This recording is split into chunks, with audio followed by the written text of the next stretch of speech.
పరీక్షిత్ అన్నాడు, నీరాట వనాటములకు పోరాటము ఎట్లు కలిగే, పురుషోత్తముచే ఆరాటమెట్లు మానెను, ఘోరాటవిలోని భద్రకుంజరమునకు. ఒక ఘోరమైన అరణ్యంలో ఉన్నటువంటి భద్రగజానికి, ఒక ఏనుక్కి, నీటి పురుగైనటువంటి మొసలికి అసలు యుద్ధం ఎందుకు వచ్చింది? ఒకవేళ వచ్చింది, వస్తే అది పురుషోత్తముడిని ఎందుకు ప్రార్థించింది? ఒకవేళ ప్రార్థిస్తే విష్ణువు ఎందుకు వచ్చారు? కాబట్టి నాకు ఈ విషయాలన్నీ మీరు వివరంగా చెప్పవలసిందిగా ప్రార్థిస్తున్నాను. మీరు అలా సంగ్రహంగా ఏదో చిన్న మాటలతో చెప్పేస్తే నా మనస్సు సంతోషించదు. కాబట్టి గురువుగారు నా యందు అనుగ్రహించి నాకు వివరంగా చెప్పండి. ఇది గురువు గారికి సంతోషం. అది వివరంగా తెలుసుకోవాలనేటటువంటి శిష్యుడు దొరికితే గురువుకి సంతోషంగా ఉంటుంది చెప్పడానికి. కాబట్టి ఇప్పుడు ఆయన మొదలుపెట్టాడు. శుకబ్రహ్మ ఆయన అన్నాడు, పూర్వం పాలసముద్రంలో త్రికూటాచలం అనేటటువంటి పర్వతం ఉండేది. అందుకే గజేంద్రమోక్షణ కథ బయట ఉన్న కథ ఏదో అది అందరికీ అన్వయమైంది. అంటే ఆ పేర్లు కూడా అలా సరిపోయాయి గజేంద్రమోక్షణానికి. పాలసముద్రమునందు త్రికూటాచలం ఉంది. ఆ పర్వతము 10,000 యోజనములు పొడుగు, అలాగే అంతే ఎత్తు అంతే వెడల్పు కలిగినటువంటి పర్వతం. దానికి 3 శిఖరములు. ఒకటి బంగారు శిఖరము, ఒకటి వెండి శిఖరము, ఒకటి ఇనప శిఖరము. 3 శిఖరములతో ఉంటుంది. అది పాలసముద్రంలో ఉంటుంది ఆ పర్వతం. అబ్బో, అక్కడ లేని చెట్లేం లేవు. లవంగం దగ్గర నుంచి జాజి, పున్నాగి, వెలగ, మామిడి, పనస, ఖర్జూరం, అసలు పోతనగారి వర్ణనలు మీరు చూసి తీరాలి. అసలు ఇన్ని చెట్లుంటాయా అనిపిస్తుంది మీకు. అంత అద్భుతంగా వర్ణించారు ఆయన. చిత్రం ఏమిటంటే, అక్కడ పళ్ళు ముగ్గిపోయి చెట్లకి వేళ్లాడితే చిలుకలు వెళ్ళి కొడితే ఆ పళ్ళల్లోంచి రసాలు కారిపోయి అవి ఏరులై ప్రవహించాయి ఆ పర్వతం మీద. ఒక మామిడి చెట్టు పళ్ళని కొడితే చిలకలో మామిడి పళ్ళ రసంతో ఒక ఏరు ఏర్పడింది. అంటే అంతంత పెద్ద పెద్ద చెట్లు, అంతంత పెద్ద చెట్లకి అంతంత కాపు, కోసేవాడు లేక అన్ని పళ్ళు. అన్ని పళ్ళని చిలకల కొడితే ఒక్కొక్క పండులోంచి అంతంత రసం కారిపోయింది.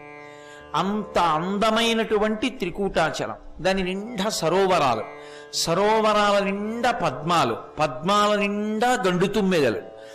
ఆ పువ్వులలో ఉన్నటువంటి పుప్పొడి ఆ సరోవరంలోని జలముల నిండా పడుతూ ఉంటుంది. కాబట్టి మంచి సువాసనలు వస్తూ ఉంటాయి.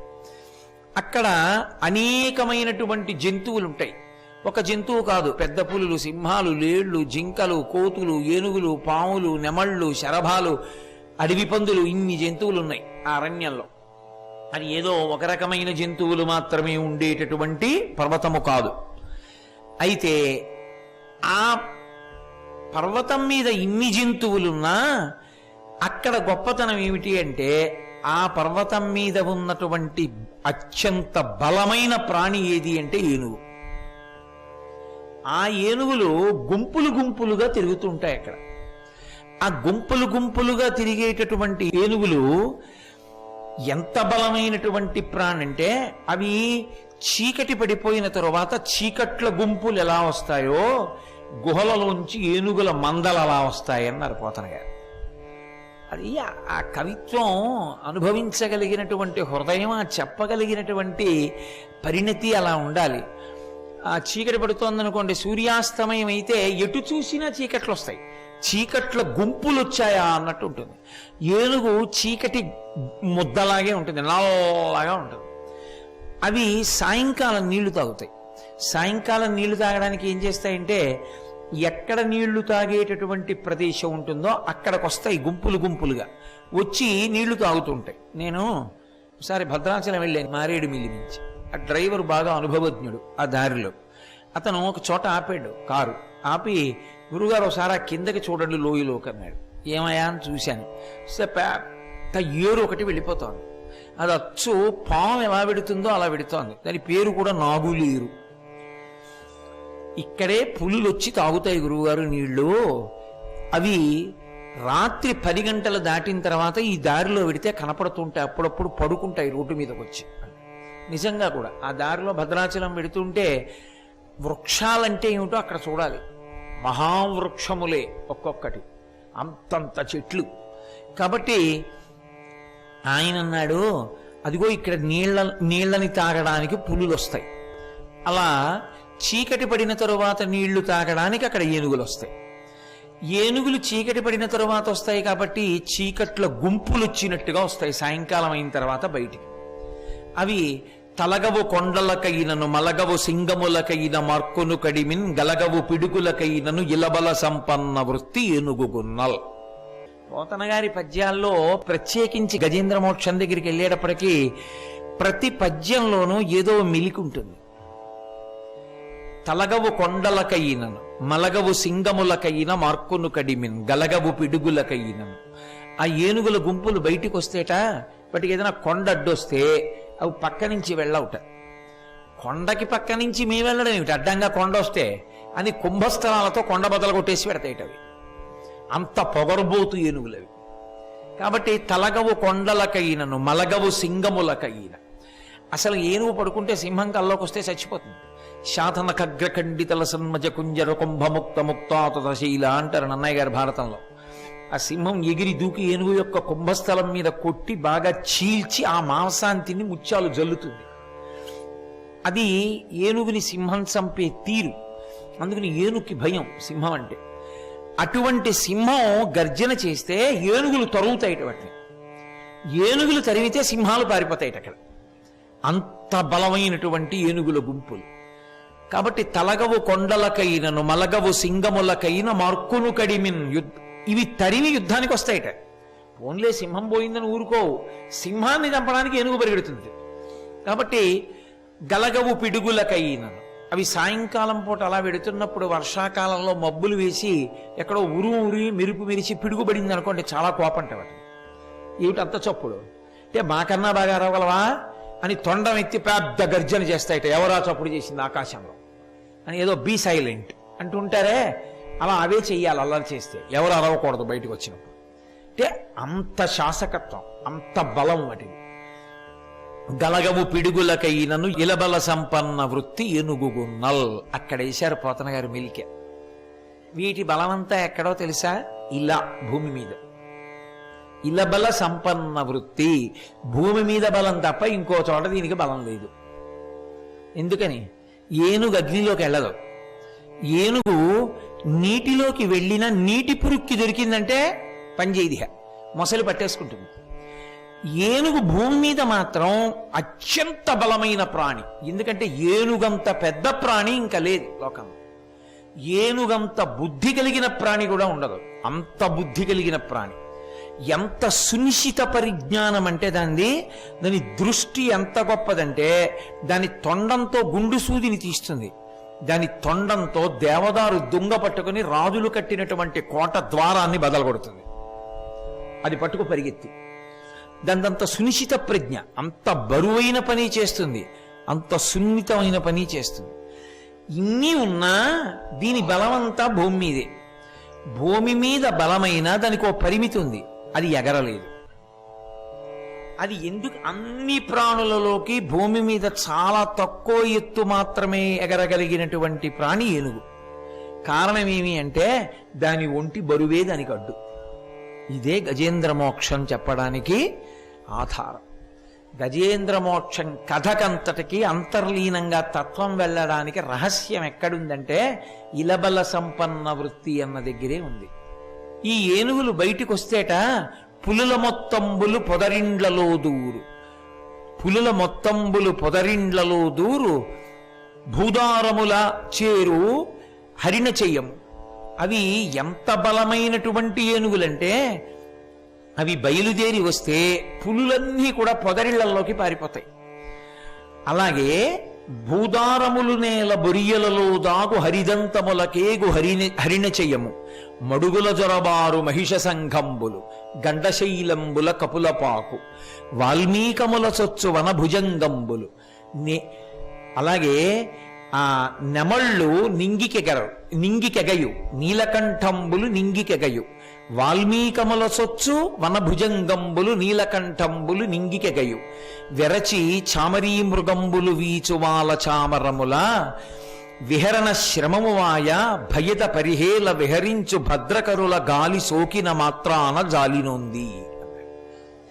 కాబట్టి అవి ఎంత బలమైన ప్రాణులు అంటే పులులన్నీ కూడా పొదరిళ్లలోకి పోతాయి, అడవి పందులన్నీ కూడా భూమిలోకి వెళ్ళిపోతాయి, లేళ్లన్నీ కూడా దిక్కుల కొసల వరకు వెళ్ళిపోతాయి. హరిదంతములకేగో హరిణ చెయ్యము, లేళ్లు దిక్కుల చివర్ల వరకు పారిపోతాయి వాటిని చూసి. ఈ పెద్ద పెద్ద దున్నపోతులవి నీటి మడుగులలోకి వెళ్ళి నీటి మడుగులలో పడుకుని దాక్కుంటాయి. అలాగే గండశైలంబుల కపులపాకు, పెద్ద పెద్ద రాళ్లు చూసుకుని శిలల మీదకి కోతులు ఎక్కేస్తాయి. పావులన్నీ పాకుతూ వచ్చి పుట్టల్లోకి వెళ్ళిపోతాయి. నెమలి పెద్ద ఎగరదు, కానీ వాటిని చూసి భయపడిన నెమలి ఆకాశంలోకి ఎగిరిపోతుంది. నీలకంఠంబులు నింగికెగయు, ఇవన్నీ ఒకెత్తు. ఒక ప్రాణి ఉంటుంది, దాని పేరు చామరీ మృగము అంటారు. మనం ఈశ్వరుడికి చామరం వేస్తుంటాం కదా, ఆ చామరం ఎక్కడిది అంటే దాని తోక. ఆ చామరీ మృగం యొక్క తోక అది చాలా బరువుగా ఉంటుంది దానికి ఆ తోక. అందుకని అది గబగబా ఎటు వెళ్ళలేదు కాబట్టి అది ఎక్కడికి వెడుతుంది, ఆ ఏనుగులు వచ్చేస్తాయి దగ్గరికి. కానీ దాని తోకకో శక్తి ఉంది. ఎంత బడలిక పొందండి, ఆ చామరాన్ని కానీ ఇలా వేస్తే బడలిక తీరుతుంది.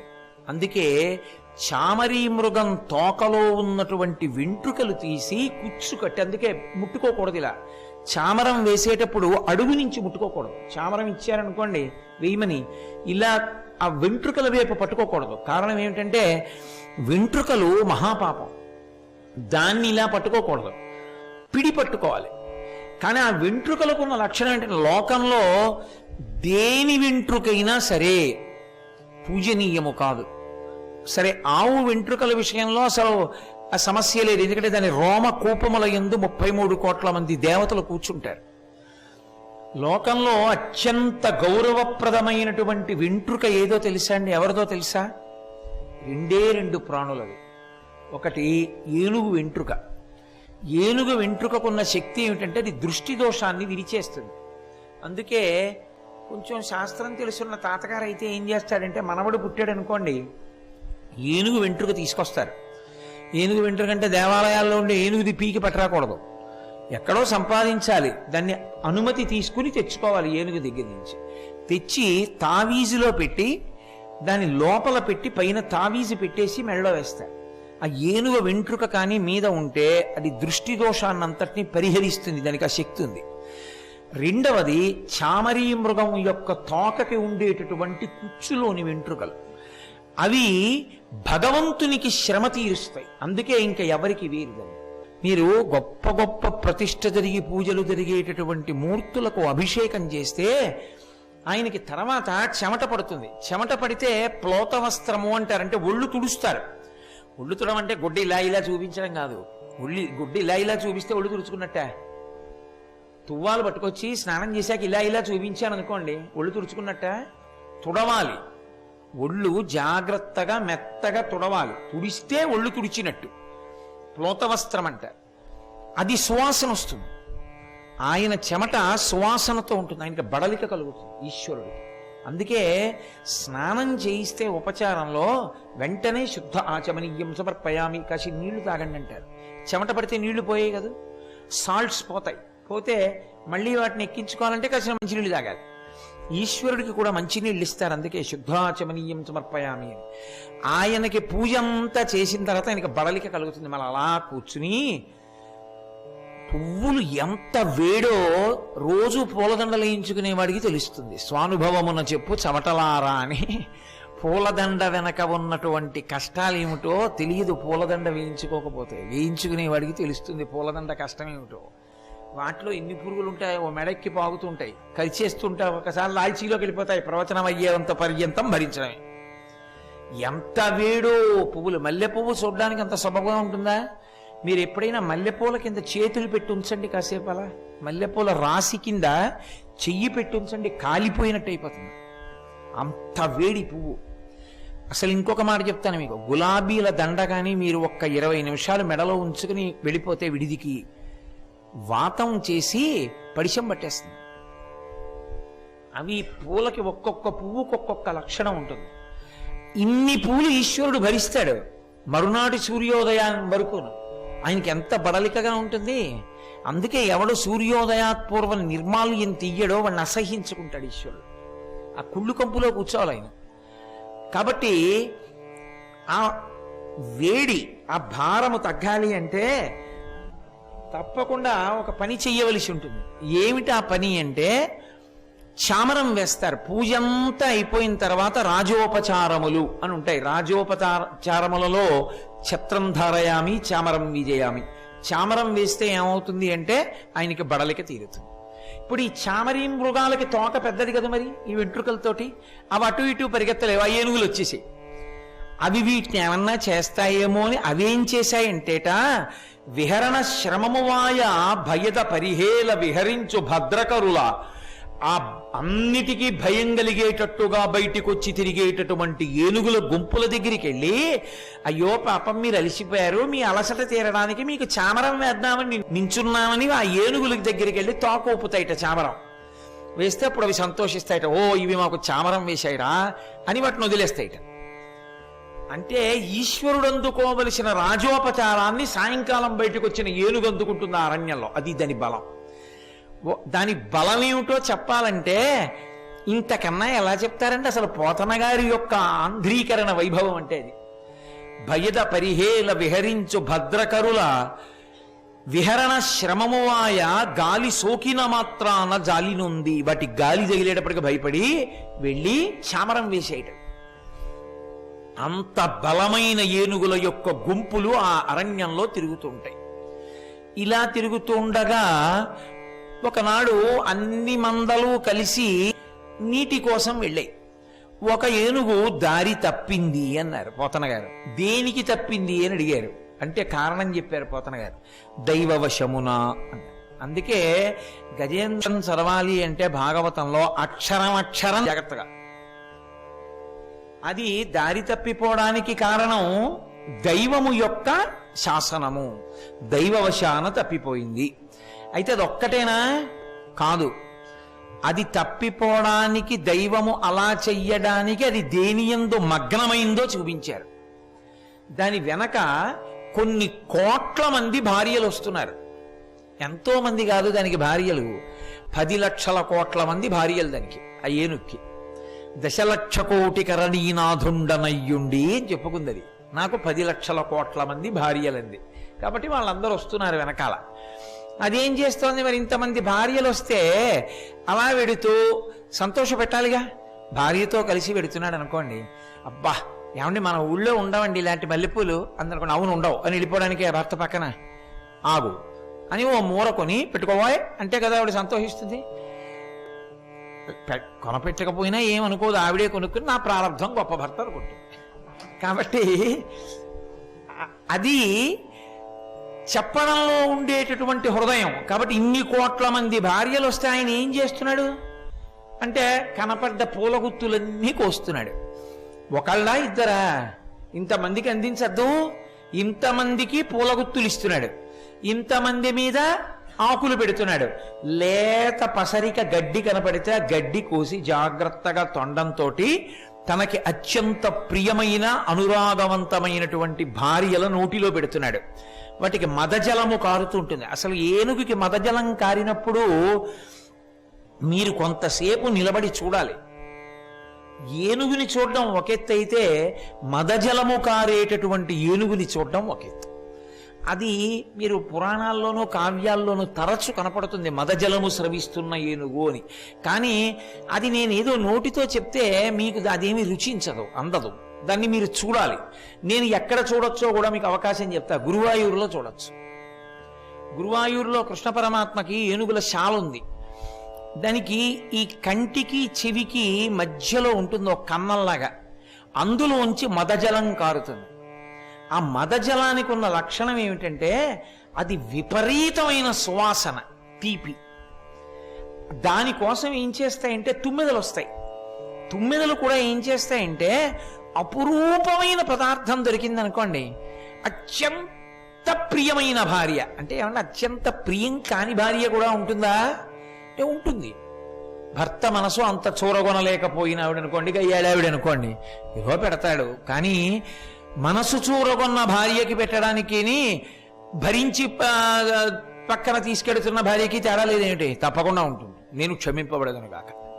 కాబట్టి ఆమెకి అత్యంత ప్రియమైన పదార్థం, చాలా అరుదుగా దొరికే పదార్థం దొరికితే తను తక్కువ పుచ్చుకుని ఆవిడికి ఎక్కువ ఇస్తాడు. నువ్వు తినవాయి అంటాడు. అలా గండు తుమ్మెదలు ఏం చేస్తాయంటే ఆడతుమ్మెదల్ని తాగమంటాయి ఆ మదజలాల్ని. ఆడతుమ్మెదలు తాగుతుంటే మగ తుమ్మెదలు చూసి సంతోషిస్తుంటాయి. ఆ మదజలం కారుతున్న ఏనుగు చాలా పొగరుబోత్తనంగా ఉంటుంది. అది ఎంత పొగరుగా ఉంటుందంటే ఒకసారి నేను మా మోహన్ రావు గారు వెళ్ళి చూసాం. అది మీరు అక్కడ నించున్నారనుకోండి, ఆ సీతారామచంద్ర ప్రభు కళ్యాణమూర్తుల దగ్గర నించున్నారనుకోండి, అది ఇక్కడ ఉందనుకోండి, అది ఊగిపోతుంటుంది ఇలాగా. ఆడ ఏనుగు కోసం ఆ సమయంలో అది ఊగిపోతూ మీరు అలా నించున్నారనుకోండి, ఆడ ఏనుగు పక్కన లేదు, మదజలం కారుతుంటే నన్ను ఇక్కడ పెట్టి నువ్వు చూస్తున్నావా అని చెరుక్కర్ర తీసి విసురుతుంది మీ మీదకి. దెబ్బ తగిలితే ఎముక విరిగిపోతుంది. అందుకని దగ్గర ఉండకండి, దూరంగా వెళ్ళిపోండి, దానికి మదజలం కారుతోందంటారు. మీరు చూసి తీరాలి. ఆ ఏనుగు దూరంగా తీసుకెళ్ళి మదజలం కారడం మొదలు పెట్టగానే తీసుకెళ్ళి కట్టేస్తారు వేరే. అలా ఉంటుంది అది ఆ ఏనుగు. దాన్ని చూసి తీరాలి. మీరు గురువాయూరు వెళ్తే ఏదో ఏనుగుకి కారుతూ ఉంటుంది కాబట్టి దాన్ని కడతారు తీసుకెళ్ళి, మీరు చూడొచ్చు.